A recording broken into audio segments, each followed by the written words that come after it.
Hello guys, कैसे हो आप सब। बच्चा पार्टी लास्ट में सारे बच्चों का एक्सपेक्टेशन रहता है कि यदि किसी वजह से हमारी प्रिपरेशन अच्छी नहीं हो पाई, कोई ऐसा कारण रहा जिसकी वजह से हो सकता है कि हम उतना अच्छा ना कर पाए जितना हम एक्सपेक्ट कर रहे थे, तो हम लास्ट के समय में क्या पढ़ के जाएं, क्या हम रिवाइज करें कि हमारा स्कोर बहुत अच्छा है, क्या हम ऐसा करें कि हमारे स्कोर में इम्प्रूवमेंट देखने को मिले। ओके, सो ये वीडियो आप सब लोगों के लिए मैं बहुत ही कम शब्दों में बताऊंगा, चीज़ों को एक्सप्लेन करूंगा। मैं ये वीडियो रिकॉर्डेड इसलिए रख रहा हूँ कि मैं टाइम किल नहीं करना चाहता, आपका लाइव नहीं देना चाह रहा था इसको। ठीक है, चलिए देखिए, लास्ट के 15 डेज में वो टॉपिक्स पढ़ने होते हैं जिनमें समय बहुत कम लगे और इफेक्टिव मतलब 100% इसमें मार्क्स आए। मैं ये प्रॉमिस करता हूं कि इस पूरे वीडियो को करने के बाद आपके एटलीस्ट 40 to 50 मार्क्स इंक्रीज हो सकते हैं लास्ट के 15 डेज में भी, मात्र फिजिक्स के दम पे। क्लियर है, केमिस्ट्री में भी सिमिलरली और मैथ्स में भी सिमिलरली आपको अगले वीडियोस मिल जाएंगे, बट फिजिक्स में आप फटाक से 40 से 50 नंबर इंक्रीज कर सकते हैं। लेकिन प्लीज इस वीडियो को पूरा देखिएगा, ओके। और यदि वीडियो अच्छी लगे तो अपने दोस्तों के साथ शेयर भी करिएगा। भले उन ऐसा कई बार सोचते हैं बच्चे, क्यों शेयर करें भाई, उसके भी नंबर बढ़ जाएंगे, लेकिन शेयर करना सबका बेनिफिट होगा। ओके, चलिए देखिए, पहले क्या होता था इसको हम नहीं जानते, लेकिन एनटीए वाले क्या कर रहे हैं लास्ट के 2 साल से, जो हम लोग जितने भी टर्न में पेपर आ रहा 3 साल से हम देख रहे हैं, उसमें सबसे ज्यादा इंपैक्ट जो मुझे दिख रहा है वो ईएम वेव का दिख रहा है। क्लियर है, ईएम वेव मुझे सबसे इंपॉर्टेंट टॉपिक लग रहा है। लोग कहेंगे अरे यार रोटेशनल मोशन जैसे बड़ा बड़ा टॉपिक के सामने ये टॉपिक कहाँ है स्टैंड करता है। नहीं भाई, स्टैंड करता है, इसकी बहुत वैल्यू है। जितना रोटेशनल मोशन की वैल्यू नहीं है जेईई मेंस में, उससे कहीं लाखों गुना इसकी ज्यादा वैल्यू है। क्यों? क्योंकि मैं लास्ट टाइम से देख रहा हूं कि ये एक 12th क्लास का टॉपिक है, बोर्ड वाले बच्चे इसको अच्छे से पढ़ते हैं, तो एनटीए वाले भी कहीं ना कहीं इस बात पे ध्यान देते हैं कि भाई इस पे क्वेश्चन पूछा जा सकता है। क्लियर है, और इस बात पे मत जाइएगा कि इसमें सिलेबस हटा दिया उसमें से हटा दिया तो क्वेश्चन नहीं आएगा। अरे भाई आएगा, क्योंकि उन्होंने ये बोला है कि आप ये नहीं भी पढ़ के जाएंगे तो भी काम चल जाएगा। उन्होंने ये नहीं बोला कि हम साला इस पे क्वेश्चन ही नहीं देंगे, ये नहीं बोला उन्होंने, है ना। सो हमें रेडी रहना है। ईएम वेव में क्या पढ़ना है आपको, मेनली पढ़ना है इक्वेशन से कंपेयर, मतलब कैसे कंपेयर करेंगे, like A is equals to A not into sine के X minus omega T. Clear है, कोई भी पर्टिकुलर प्लेन प्रोग्रेसिव वेव है उसको कैसे कंपेयर कराएंगे, के की वैल्यू में की वैल्यू ये वो दुनिया भर का, है ना। ई क्रॉस बी किसको शो करेगा, ठीक है, ई बाई बी किसको शो करेगा, ये सारी चीजें कौन सही रिलेशन है, हो सकता है गलत भी रिलेशन हो, आपको ये चीजें चेक करनी है। क्लियर है, सबसे इंपॉर्टेंट आप लोगों के लिए ये है। क्लियर है बच्चा पार्टी, इस बात को ध्यान रखिएगा। इस पे लास्ट के मैं देख पा रहा हूं कि लास्ट के 3 ईयर्स में जितने भी टर्न हुए सारे टर्न्स में एक क्वेश्चन आया है। सो ये एक 4 मार्क्स कंफर्म आपसे बनेंगे और इसको मुश्किल से आपको 2 घंटे देने हैं। 2 घंटे इक्वेशन कंपेयर करनी है और सीखना है, और 2 4 10 क्वेश्चन कर लेने प्रीवियस ईयर के, कहानी खत्म, 4 नंबर फिक्स है। ठीक है, उसके बाद अगला टॉपिक जो अपन को करना चाहिए, जो मुझे लगता है that is atomic structure. Clear है, एटॉमिक स्ट्रक्चर पे बहुत बहुत बढ़िया क्वेश्चन आता है, खासकर फिजिक्स वाला। और कौन सा क्वेश्चन, वो इस पे delta E is equals to H C by lambda, है ना। मतलब कोई इलेक्ट्रॉन है जो कि एक लेवल से दूसरे लेवल पे जंप करता है या वहां से डी एक्साइट होता है, तो E2 minus E1 equal to H C by lambda. इस फॉर्मूले पे और इस फॉर्मूले का जो एक जिसे कह सकते हैं ना एक विस्तारित रूप होता है, उस पे मेन क्वेश्चन आता है। वो कौन सा क्वेश्चन होता है, 1 upon lambda is equals to R into Z square into 1 upon N1 का स्क्वायर माइनस 1 अपॉन N2 की स्क्वायर। क्लियर है, और ये समझना है कि ये जो R है ये किसको डिफाइन करता है। क्लियर है, ये R आया कैसे था, और ये फॉर्मूला आप लोगों को ऑलवेज याद होना चाहिए। आपको ये बनना चाहिए कि कोई भी इलेक्ट्रॉन मान लो कि nth लेवल से फर्स्ट लेवल पे आ रहा तो कितनी स्पेक्ट्रल लाइंस पॉसिबल है, N2 से N1 पे आ रहा तो कितनी स्पेक्ट्रल लाइंस पॉसिबल है, क्योंकि इन सब चीजों से रिलेटेड क्वेश्चन हर बार दे रहा है, हर बार दे रहा है, और खासकर इस रिलेशन पे बेस्ड। और कुछ नहीं, थोड़ा बहुत करना चाहते हैं तो एंगुलर मोमेंटम क्वांटाइजेशन वाले रूल पे थोड़ी सी बातें कर लीजिएगा। mvr equal to NH upon 2 pi पे, that will be more than sufficient. Clear है बच्चा पार्टी, इसी से, क्योंकि ये रूल आया और बेसिक सा जो एनर्जी का रूल होता है कि भी एनर्जी पोटेंशियल एनर्जी को डिफरेंशिएट करके आर के फोर्स बनाओ और फोर्स को लिखाओ मास इनटू एक्सीलरेशन के इक्वल, है ना, mv स्क्वायर बाई आर। तो रेडियस भी निकाल सकते हो, वेलोसिटी भी निकाल सकते हो, एनर्जी भी निकाल सकते हो, मैग्नेटिक फील्ड निकाल सकते हो, इलेक्ट्रिक करंट निकाल सकते हो, सब कुछ आ जाएगा। लेकिन उस पे बात कर लो तो क्लियर है। तो ये आपका दूसरा क्वेश्चन आता है, आ रहा है, हर बार आ रहा है इस पे कहीं ना कहीं क्वेश्चन। तो ये दूसरा, और इसके लिए मुश्किल से आपको देने हैं 2 घंटे, मैक्स टू मैक्स 2 घंटे, और 4 नंबर और आपके कंफर्म हो गए। तो ये 4 नंबर यहाँ पे और एक 4 नंबर यहाँ पे। क्लियर है, ये आपके टॉपिक्स कंफर्म पढ़ के जाने लास्ट 15 डेज में, इन्हीं पे प्रैक्टिस करनी है। यदि कुछ नहीं पढ़ा तो भी हो जाएगा, तो भी हो जाएगा, बहुत अच्छा करोगे। लेकिन इस वीडियो के बाद आगे बात करते हैं। अगला टॉपिक जो है that is photo electric effect, उसमें मैं आपसे बात करूंगा triple E Einstein's energy equation, जो कि कौन सी होती है इक्वेशन कि भैया H nu minus H nu not, है ना, H nu not is equals to half of M V square, मतलब falling energy minus work function is equal to maximum kinetic energy. Clear हुआ?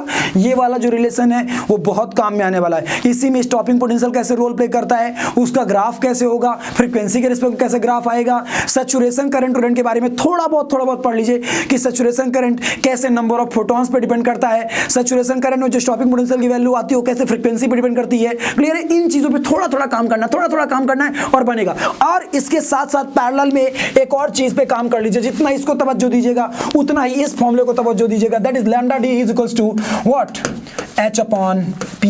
क्लियर? और h upon m भी है ना, उसी को कैसे लिख सकते हैं, h upon under root 2m के ई, है ना। या फिर मान लो थर्मल न्यूट्रॉन हो तो उसकी काइनेटिक एनर्जी टेम्परेचर पर डिपेंड कर रही है, तो उसके लिए क्या लिखेंगे, गैस पार्टिकल है उसके लिए क्या लिखेंगे, ये डी ब्रोगली वेवलेंथ कॉन्सेप्ट बहुत इंपॉर्टेंट है, क्योंकि वो जनरली क्या करता है कि इसको जानबूझ के इससे को रिलेट कराता है ना, और इन दोनों से रिलेट करा के एक क्वेश्चन रख देता है। और सच बता रहा हूं उसमें कोई दुनिया भर का ये नहीं लगाना होता है कि किसके अबाउट एंगुलर मोमेंटम कंजर्व कराएं, कहां के अबाउट टॉर्क लगाएं, अरे कुछ भी नहीं दिमाग लगाना रे, बेसिक्स ये इक्वेशन लगानी है और ये इक्वेशन लगानी है, इन दोनों इक्वेशंस की मदद से कुछ भी कर डालोगे। लेकिन जब इनको तुम न्याय करोगे, इनके साथ इनको समय दोगे तब। क्लियर है? तो इन पे भी मैं सजेस्ट करूंगा कि आपको 4 नंबर कंफर्म मिलेंगे। क्लियर है? इसके बाद एक और टॉपिक है जो कि आपको काम करना चाहिए, दैट इज हाफ लाइफ, है ना, और रेडियोएक्टिविटी का बेसिक इक्वेशन जो होता है कि n equal to n naught into the power lambda T. लेकिन वो मैं इसलिए नहीं सजेस्ट कर रहा हूँ अभी, मैं उसको बाद में सजेस्ट करूंगा, सजेस्ट उसको भी करूंगा लेकिन उसको बाद में करेंगे अपन। क्यों? क्योंकि बहुत कुछ रेडियोएक्टिविटी के पार्ट्स हटाया है बहुत सारे सिलेबस में, तो हो सकता है कि क्वेश्चन ना दे, ऐसा हो सकता है, पॉसिबल है। लेकिन मैं कह नहीं रहा हूं कि हो मतलब होगा, लेकिन ये आता है क्वेश्चन तो बनना चाहिए, तो इसलिए हम इसको रिवाइज करके जाएंगे, इसको हम अच्छे से करके जाएंगे। इसके बाद जो अगला टॉपिक है जो मैं सजेस्ट करूंगा that will B YDSC। Clear है? और YDSC में सबसे इंपॉर्टेंट टॉपिक YDSC के साथ साथ डिफ्रैक्शन। क्लियर है? डिफ्रैक्शन का बेसिक इक्वेशन कि भैया d sin theta equal to n lambda होता है, और उसमें भी सेंट्रल मैक्सिमा की जो फ्रिंज विड्थ होती है वो औरों की डबल होती है। ये बहुत ही बेसिक सा इंपॉर्टेंट सा रिलेशन है जो कि बहुत बड़ा रोल प्ले करता है क्वेश्चंस में। और YDSC पे कि भैया nth मैक्सिमा कहां पे होगा, n-1th मैक्सिमा कहां होगा, फ्रिंज विड्थ क्या होगी, ये कलर, उसका शेप कैसा होगा, हाइपरबोलिक होगा, क्या होगा, है ना, दोनों सोर्सेस सेम लाइन में हो तो क्या वो कोसेंट्रिक सर्कल्स होंगे या हाइपरबोलिक होंगे, मतलब ये सब चीजें बेसिक बातें, कोई अलग से आपको रॉकेट साइंस उसमें नहीं लगा के जानी है कि भैया आप उसमें ऑब्लिक इंसिडेंस वाले केसेस देख के जा रहे हैं, आप उसमें बायलेट्स एक्सपेरिमेंट देख के जा रहे हैं या लेलॉर्ड मिरर एक्सपेरिमेंट देख के जा रहे हैं, कुछ भी ऐसा देखने की जरूरत नहीं है आपको डिटेल में, वो सब एडवांस के लिए। बेसिक देख के जाओ, बेसिक के देख के जाओ, nth मैक्सिमा की पोजीशन कैसे निकालते हैं, that will be more than sufficient. Clear है बच्चा पार्टी? और इससे आपको 4 नंबर मिलने हैं, 4 नंबर मिलने हैं, लिख के लेके चलो 4 नंबर मिलने हैं। ये हो गया आपका अगला टॉपिक। क्लियर है? जिसपे आपको थोड़ा सा काम कर लेना चाहिए।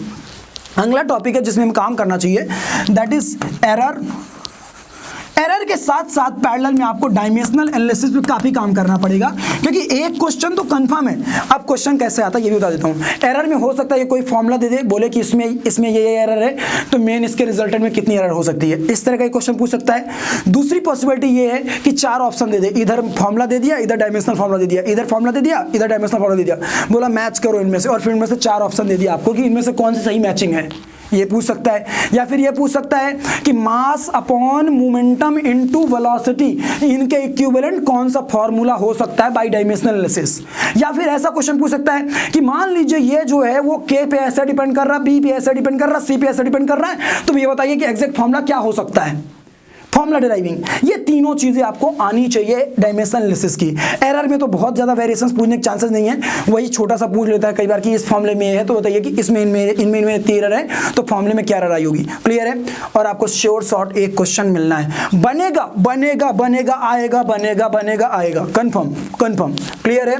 चलिए आगे बात करते हैं अपन। अगला क्वेश्चन जो मैं आपको सजेस्ट करूंगा, जो अगला टॉपिक सजेस्ट करूंगा, आप लोग कर लेना चाहिए। आप लोग देख रहे होंगे मैं कोई आपसे रोटेशनल मोशन करने के लिए नहीं बोल रहा हूं, लेकिन हाँ हमें 2 काम करने हैं, हमें सेंटर ऑफ मास निकालना जानना है। हमें जानना है कि डिफरेंट केसेस का सेंटर ऑफ मास कैसे निकालते हैं, किसी का सेंटर ऑफ मास कहां पे हो सकता है, और ऑब्लिक में या कि सेंटर ऑफ मास का क्वेश्चन आ जाता है कई बार, या फिर कि मूवमेंट ऑफ इनर्शिया क्वेश्चन आ जाएगा with using parallel axis theorem और perpendicular axis theorem. No doubt वो सिलेबस से कहीं रिमूव किया है, लेकिन इसने ये नहीं कहा है कि क्वेश्चन उस पर नहीं पूछेंगे। वो ये बोला है इसको नहीं भी पढ़ के जाओगे तो हो सकता है कि काम बन जाए, क्योंकि हम मल्टीपल करेक्ट मतलब दूसरे मल्टीपल चॉइसेस भी आपको दिए होंगे, उसके अलावा भी आपको हम दिए होंगे उसमें कि आप इसके अलावा कुछ और कर लो, लेकिन क्वेश्चन तो पूछ सकता है और बनता है। सबसे अच्छी बात यह है कि पैरेलल एक्सिस थ्योरम में क्या है भैया, सेंटर ऑफ मास से पास होने वाली के अबाउट मोमेंट ऑफ इनर्शिया लिखिए प्लस उसके पैरेलल में कोई है तो mh स्क्वायर लिख लो, जो उसके अबाउट आपको मोमेंट ऑफ इनर्शिया मिल गया, है ना। तो बहुत ही बेसिक सा है भैया। क्या कहते हैं आपका परपेंडिकुलर एक्सिस थ्योरम क्या कहता है, कोई भी 2 डायमेंशनल बॉडी है उसके लिए Ix plus Iy is equal to Iz, बस बात खत्म, कहानी खत्म, इतने पे क्वेश्चन बन जाता है। और क्वेश्चन आता है, हमने ऑब्जर्व किया है, तुम्हें भी इसलिए बता रहे हैं। हम हरदम अपने बच्चों को ये सजेस्ट करते हैं कि लास्ट टाइम पे इन पे फोकस करना चाहिए, क्योंकि ये वो टॉपिक होते हैं जो एक बोर्ड वाला बच्चा भी पढ़ के जाता है। और आपको पता रहे कि जेईई मेन का पेपर इसलिए नहीं बनाया जाता कि भैया इसको मात्र लेलन का बच्चा या रिजो का बच्चा या फिटजी का बच्चा या किलर विजुअलाइजेशन का बच्चा मात्र इसको देगा, ऐसा नहीं है। ये पूरे भारत देश के जितने भी 12th क्लास के बच्चे हैं या फिर जो ड्रॉपर्स हैं उन सब के लिए होता है। और हर बच्चा कोचिंग करके नहीं आता, इसीलिए ऐसे क्वेश्चन भी डाले जाते हैं जो कि एक एवरेज बच्चे से ही बने, और वही तो हमें निकाल के लाने हैं। उसी के कारण तो मेरे पहली बार राउंड में 131 मार्क्स आए थे बिना कुछ पढ़े हुए। अभी बस समझनी है, क्लियर है। तो ये अपन को एक 4 नंबर की पॉसिबिलिटी है, इसमें 4 नंबर दे सकता है। और इसके ऑब्लिक में आप रख लीजिए हाफ लाइफ को, तो कंफर्म हो जाएगा कि भैया आएगा ही आएगा, क्लियर है। हाफ लाइफ को रख लीजिए, हाफ लाइफ और जो बेसिक सा इक्वेशन होता है n = n not into lambda T वाला, तो एक कंफर्म हो जाएगा 4 नंबर, क्लियर है। अच्छा, इसके बाद अगला क्वेश्चन जो मैं बोलूंगा इक्वेशन ऑफ मोशन पे आता है। मैंने ये ऑब्जर्व करा है काइनेमेटिक्स में ना, लोग पढ़ेंगे कि ये बॉडी ऐसे उछाली, वो बॉडी वैसे उछाली, एयर में टकराए, बताइए क्या कंडीशन होगी, है ना। फिर बच्चे पढ़ेंगे वो वहां से जा रहा है, मैं वहां से जा रहा, मेरे और उसके बीच में कोलिजन हो, इसकी क्या कंडीशन है, या हमारे बीच में क्या मिनिमम डिस्टेंस होगा। अरे काहे पढ़ रहा रे, एडवांस में आएगा हिसाब, जेईई मेन में नहीं आएगा। जेईई मेन में जनरली इस तरह के क्वेश्चंस वेरिएशंस नहीं पूछता है, वो सीधा पूछता है कि भैया बता, एक बॉडी को ऊपर से फेंका है, एक बॉडी को नीचे से फेंका है, बता भाई दोनों कब मिलेंगे, बता भाई कि उनके टाइम में क्या रिलेशन होगा, बता भाई कि कब उनके बीच का डिस्टेंस मैक्सिमम। ऐसे क्वेश्चंस पूछता है, ऐसी चीजें पूछता है, बेसिक पूछता है, बहुत ही बेसिक। या फिर उस पर based motion in 1D straight line का एक ग्राफ पूछता है, मोशन इन 1D का ग्राफ पूछता है। तो हमें 2 चीजें करनी है, equation of motion as well as 1D के ग्राफ करने हैं। बहुत इंपॉर्टेंट है मेरे लाल, बहुत इंपॉर्टेंट। और इक्वेशन भी कौन कौन सी, चौथी इक्वेशन भी करने की जरूरत नहीं है, मात्र 3 गो, v = u + at, s = ut + rt square, v² - c² = 2s। लेकिन इसमें भी ध्यान देना है, ये नहीं कि रट के जाना है भैया। हो सकता है यू टर्न ले लिया हो तो डिस्प्लेसमेंट डिस्टेंस इक्वल ना हो सकता है, पॉसिबल है। तो आपको समझना है कि ये इक्वेशंस भी कब अप्लाई कर सकते हैं, कब कांस्टेंट एक्सीलरेशन, यदि वेरिएबल एक्सीलरेशन होगा तो कैसे करेंगे, ये समझना पड़ेगा, ये पकड़ना पड़ेगा। ऐसे नहीं आएगा, लेकिन 2 घंटे दोगे तो वो भी आएगा, क्लियर है। तो इसमें भी अपन एक मान के चल सकते हैं कि 4 नंबर अपने कंफर्म है, अपन को 4 नंबर मिलेंगे इस पे, क्लियर है। अच्छा, एक अगला टॉपिक और जो आता है, जो कि जनरली आपको मनीष सर सजेस्ट करते हैं, तो ये वीडियो बना रहे होते तो सीपी मिक्सचर, क्लियर है।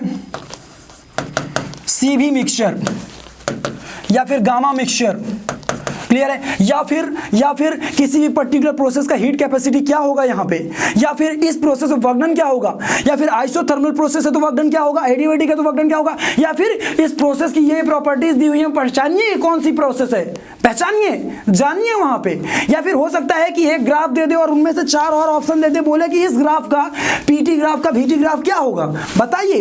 तो वहां पे आपको चारों प्रोसेसेस के बारे में आएगा। तो मैं बोलूंगा अलग से कुछ मत करो, ये सब जानो कि CP mixture, CV mixture, gamma mixture ये क्या होता है, सीपी - सीवी क्या होता है, क्लियर है। या फिर तुम्हारा CP/CV क्या होता है, इन चीजों पे वर्क करो। और उसके बाद यदि वर्क करना है तो वर्क कर लो कि आइसोथर्मल क्या होता है, आइसोबारिक क्या होता है, क्लियर। बेसिक प्रॉपर्टी जान लो, किस में प्रेशर कांस्टेंट होता है, किस में टेंपरेचर कांस्टेंट होता है, किस में वर्क डन कैसे निकालते हैं। बेसिक फॉर्मूले भी रट के जाओगे तो जेईई मेन को उखाड़ दोगे, जेईई मेन को पटक के मारोगे तुम लोग। उसके बाद इसमें तो एक क्वेश्चन कंफर्म रहता है कि आता ही आता है 4 नंबर के लिए। पैरेलल में और टॉपिक्स पढ़ सकते हो, लाइक थर्मल एक्सपेंशन में बेसिक रूल पढ़ लो, वही वाला जो कि भैया L = L0 × 1 + alpha delta T. साथ में थोड़ा बहुत देखना चाहो तो देख सकते हो कैलोरीमेट्री वाला फॉर्मूला, MC डेल्टा टी। या फिर मान लो फेज चेंज हो रहा तो हो सकता है कुछ एनर्जी का यूज वहां पे फेज चेंजिंग में हो जाए, तो MC delta T + ml, clear है। इस पे थोड़ा काम कर लेना, बहुत मोर देन सफिशिएंट हो जाएगा। और हीट कंडक्शन का फॉर्मूला याद रखना कि भैया जो आपका dH/dt = क्या होता है, K × dT/dL, ऐसे करके जो भी होता हो देख लीजिएगा। तो उस फॉर्मूले को याद रखिए, that will more than sufficient. वहां से अपन एक क्वेश्चन मान के चलते हैं कि एक क्वेश्चन आता है 4 मार्क्स का, क्लियर है। अब इसके बाद अब बहुत सारे टॉपिक्स हैं तो बहुत सारे टॉपिक्स है ना, बहुत सारे टॉपिक्स हमारे फिजिक्स में पूरी जगह पे है, लेकिन मैं और कोई टॉपिक आपको सजेस्ट नहीं करूंगा। क्लियर है, क्योंकि टाइम टेकिंग होते हैं। अब एक टॉपिक तो और भी होता है जहां से क्वेश्चन आता है, जो कि होता है तुम्हारा LCR सर्किट, खासकर इंडक्शन माइनस di/dt वाले रूल से, माइनस जो आपका होता है ना वहां से होता है कि कब ये ग्रो करेगा, कब डिक्रीज होगा, ये वो ऐसे करके। लेकिन वो क्वेश्चन के लिए आपको बहुत सारी चीजें डिटेल में पढ़नी पड़ेंगी, यदि नहीं बनेगा तो आप एरर कर सकते हैं, इसलिए मैं वो सजेस्ट नहीं कर रहा हूँ। आता तो वहां से भी क्वेश्चन है और बहुत ईजी आता है। और एक टॉपिक और मैं भूल रहा हूँ, इस पाप को मैं करने के बाद शायद तक रात को आज सो नहीं पाता, वो है आपका पीएन जंक्शन डायोड और साथ में लॉजिक गेट। और पीएन जंक्शन डायोड का ये नहीं कि पीएन जंक्शन डायोड होता क्या है वैसे बर्बाद हो जाओगे। पीएन जंक्शन डायोड का ये यूज कि भैया यदि मान लो फॉरवर्ड वाइड कंडीशन में यूज करके देखते तो किसी रेजिस्टेंस से कितना करंट फ्लो कर रहा होता, या फिर मान लो कि बैकवर्ड वाइज कंडीशन में resistance PN junction diode use होता तो फिर कितना सर्किट में वोल्टेज किसी रेजिस्टेंस के अबाउट क्या होगा, ये वो मतलब उसको किसी सर्किट में इन्वॉल्व करा के और उस सर्किट को स्टडी करना, ये इंपॉर्टेंट है और इस तरह क्वेश्चन पूछता है। या फिर ये बहुत सारे गेट्स लगा दिया, बोला ये किसके इक्विवेलेंट है, बोले तो आर के इक्विवेलेंट है, किसके इक्विवेलेंट है, तो वहां पे आपको सर्किट बनाना आना चाहिए। और यदि एक काम और कर सकते हो कर लेना, HC वर्मा में जाकर के ना और गेट का या फिर नॉर गेट का इनका जो रूट सर्किट होता है कि कैसे इनको डायोड्स की मदद से क्रिएट करते हैं, HC वर्मा में दिया हुआ है, आप लोग वो देख लीजिएगा, वो भी इंपॉर्टेंट है। कई बार क्या होता है डायरेक्टली अंदर का स्केलेटन दे देता है ना, और स्केलेटन देख के बोलने को, क्योंकि क्या होता है लॉजिक गेट्स का ट्रुथ टेबल से तो लोग पहचान लेते हैं डायरेक्टली, लेकिन अंदर का स्केलेटन दे दिया बैटरी वैटरी लगा के ना तो बच्चे घबरा जाते हैं, आई साला क्या करें यहाँ पे, वो भी बहुत ईजी होता है, बेसिक होता है। क्लियर है, तो क्वेश्चन गिन लेते हैं अपन, 4 4 8 4 12, क्लियर है, 12 12 4 15, क्लियर है, 15 4 अरे सॉरी 12 4 15 गिन रहा हूँ, वाह 12 4 16 4 20, यही होता है यहाँ वहाँ सोचने के चक्कर में। 20 4 24 28 32, क्लियर है, 32 32 4 36 40, क्लियर है, मैंने बोला था ना 40। और ये वो हैं जिनमें यदि मुश्किल से 20 घंटे जोड़ के देख लो तुम्हारे आएंगे 40 नंबर। गाइस लास्ट में बस इतना ही बोलूंगा, वीडियो अच्छा लगा हो तो कमेंट करके बताइएगा कि इस तरह का मैथ्स और केमिस्ट्री का वीडियो चाहिए या नहीं चाहिए, कमेंट करिएगा। The most important thing, description में हमने एक गूगल फॉर्म ऐड किया है, जो बच्चे न्यू एरा में नेक्स्ट ईयर ऑफलाइन या ऑनलाइन आ करके फ्री ऑफ कॉस्ट तैयारी करना चाहते हैं IIT JEE नीट की, वो बच्चे उस गूगल फॉर्म को जाकर भरें अभी के अभी। क्लियर गाइस, तभी आप लोगों को एक quality education with the help of IITians आप लोग को मिल पाएगा। क्लियर बच्चा पार्टी, होप से वीडियो बहुत अच्छा लगा होगा, वीडियो को लाइक करिएगा, दोस्तों के साथ शेयर करिएगा। Thank you, love you all, take care.